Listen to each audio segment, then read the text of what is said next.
video, we're talking about something from the Disney Princess Healthy Treats cookbook, but a surprise to me is this recipe is also in the Tiana's cookbook. And I was a little surprised because these are like two different series, you know what I mean? There's a few books that are kind of similar in this series, and there's a few in this that we're doing two of them as it is. So I was just surprised. And again, I'm not officially doing this Tiana's one, but since there's some overlap, I'm mentioning it because I maybe someday will tackle this cookbook as well. I just need to get some of these other ones done first. But anyway, obviously it's Tiana inspired from the Healthy Treats, and it's called Tiana Gumbo rolls. And there is the picture. So basically you're making gumbo and you're supposed to put them in a wheat roll. And then, gumbo, it's kind of, I just want to say soup, and I apologize. It probably offends people that are diehard gumbo fans. I'm not from the South, so I've had gumbo, but I don't know. I always think it is more like a soup or a stew or something, but I guess it is its own thing. Anyway, here's a video of me putting it together. So in this pan, I've got a neutral oil. I think I used avocado oil and some flour. And I'm whisking this together until it's nice and mixed. I'm going to put it back on the heat and let it cook and simmer at a low temperature, stirring occasionally for about 40 minutes until it's a darker brown color. While that's cooking, I'm going to start dicing up all of the vegetables that need to go into this dish. And first I'm doing an onion, and as you can see, I'm using one of my chopper things because I am just not a big fan of hand dicing certain vegetables, especially onions. Next up, I'm getting to dice some bell peppers, as I have to put 2 bell peppers into this dish. And it doesn't specify the colors or anything, so I just use a couple different options. The next vegetable to go into this dish is a carrot, and I'm just adding that with my chopper to the peppers. Now the onion I did put in a separate bowl because I do need to saute that first by itself. Here I am dicing up the chicken andouille sausage that I bought. As you can see, I already had some pre-cut. And another vegetable that goes in this, I don't have a video of me dicing up, was celery. So celery is the other ingredient or vegetable that I am putting into my gumbo.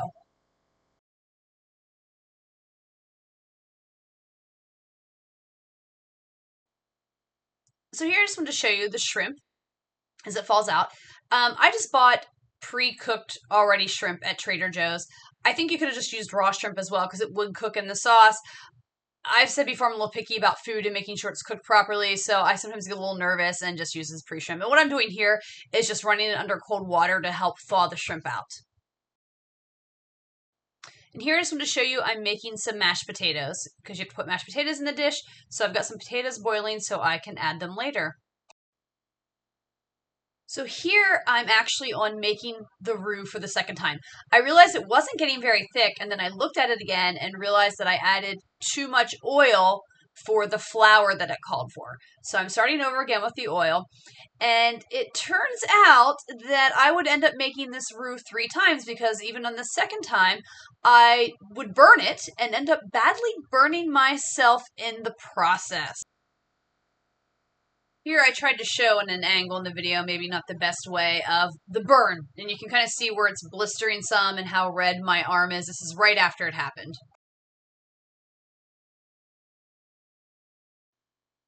So here I'm going back to me showing to me making the roux pre-burned to explain what had happened. So when this roux had burned, I went to take it off the stove because I knew I couldn't use it because it just smelled terrible.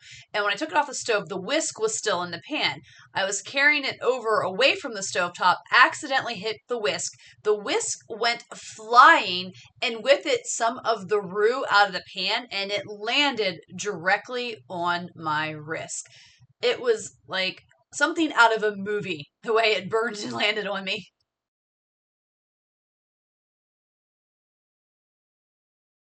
Back to making the gumbo. In this pan here, I have oil with the onion, the sausage, and the Cajun seasoning that I will saute for about 5 minutes. Now I'm adding the celery, the carrots, and I'm also going to put the peppers into this dish. And I will saute it for about 5 more minutes.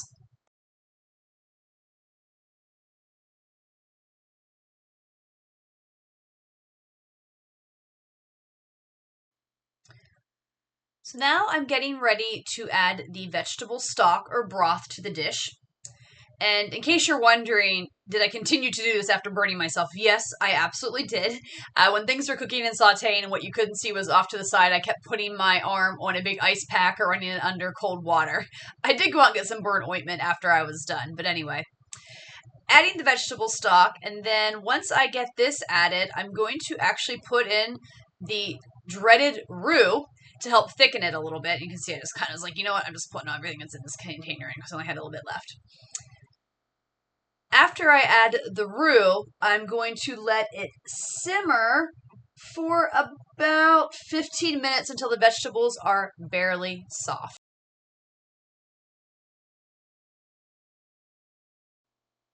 Real quick, here is the roux going in to the dish.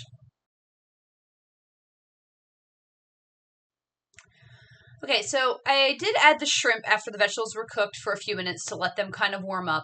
And now I'm adding in the mashed potatoes. So after I get those added, I'm going to stir them together to kind of get them nice and incorporated into the dish. And I have to be honest, I wasn't sure about this, but they kind of dissolved and worked well to kind of help thicken the dish a little bit. Anyway, once that's incorporated, I'm going to let it cook just a couple more minutes and then let it cool before it's time to start putting it into a bread bowl. The first step, obviously, for the bread bowl is to get the bread bowl ready and make it a bowl. So I'm just kind of cutting like a circular thing out of the top.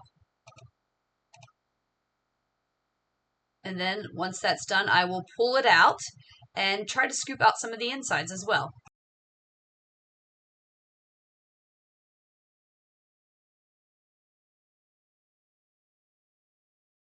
And as you can see here, I ended up getting a spoon to try to scoop out some of the areas that were a little bit thick because I wanted to make sure that there was plenty of bowl space for the gumbo to go into the bread bowl.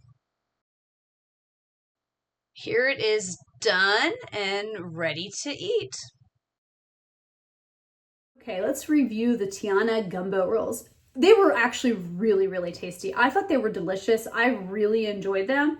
Especially in the bread bowl. I think that the bread, when you got some of it with the broth, was really nice. So I'm all a big fan of that. And if you're not one that wants to necessarily do a bread bowl, I think this, but you do like bread with soup, I think this would be a good one to have some bread handy and kind of dip in the broth a little bit. But I will say this, the Cajun seasoning is very dominant in this. I didn't find it too spicy. I thought it was a really nice level of spice.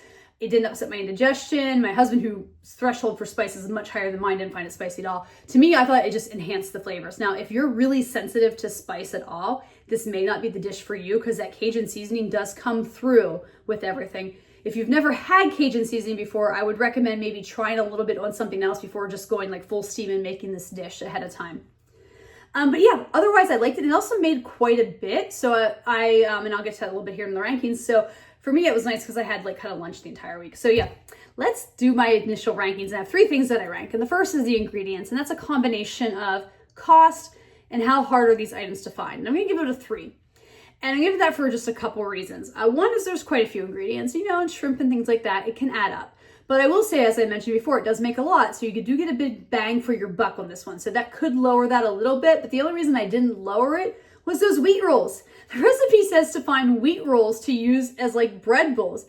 I could not find like wheat rolls that I thought would be for bread bowls. I mean, without going out and making them myself, I went to like different stores, bakeries and things, and I couldn't find anything. So eventually what I use is the sourdough rolls. I thought, well, people use sourdough bread bowls all the time. I found those like 2 packs at Trader Joe's. I thought they were a decent price. So that's what I got, and that's why I put them in. And those actually worked great. So, I mean, the wheat rolls are probably healthier than the sourdough, but hey, you got to substitute where you can, and I think it worked out. And also, again, in the cost, you could skip the wheat rolls. I mean, honestly, the bread was good with it. If you just want to like get your own bread and dip it in there that you like, I think that's good enough. If you don't care for bread with soup, you don't need it. So yeah, that's something you can skip. But that's why I'm ranking the ingredients a little bit higher. Next, I rank the difficulty on a scale of 1 to 5, with 1 being easy and 5 being difficult. And I also factor in time when I'm doing this. So I am giving this a 3 as well for a couple reasons. One, the roux.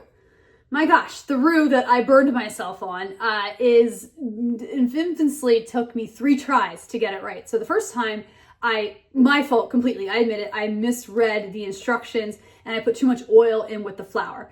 Once I realized that, I, had to dump it and start all over. Second time, like I said, when I did it, I was stirring it like frequently, like it said, and it said to get a darker brown, but it just smelled burnt. I could just smell the burnt in my house. And I don't know if it was the oil I used. I started with avocado oil. So it just, I don't know. I didn't like it. So when I was done, I tossed that out, after I burned myself trying to get it off. That was a comedy of errors. And I'm full disclosure, it's been a while because I've been busy and I really wanted to think on this recipe. It's probably been about 10 days since I've made it. And so there's still a little bit of a burn there, but it blistered and hurt. It was so, oh my gosh, it was just amazing. The whisk, I hit the whisk accidentally. It flew, the roux went on my wrist and it burned me and it hurt really, really badly. I don't want to say the curse words I said that day in this video, but it hurt. So that is what's complicated. Plus there's a bunch of steps involved, like, the different things you got to dice and prepare, and you got to saute them and cook and keep adding things.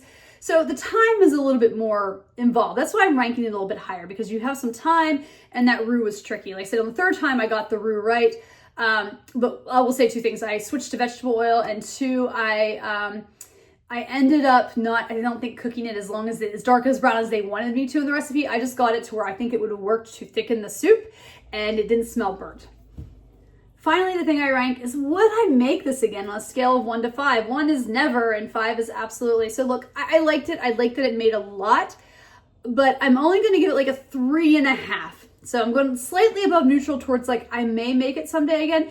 The burn literally left me burned from this recipe. If I not burned myself, maybe it'd be ranked a 4, but is because I did, I'm a little like, I might be a little leery to visit this again someday, but I do appreciate, again, it made a lot. I think this would be a great dish to make like on Sunday, in the winter especially, kind of eat it for lunch that day or dinner, warm yourself up, and then have all those leftovers for the week after. So that's why I may consider it, but I'm not going to commit to it just yet because, I'm still literally a little scarred from this.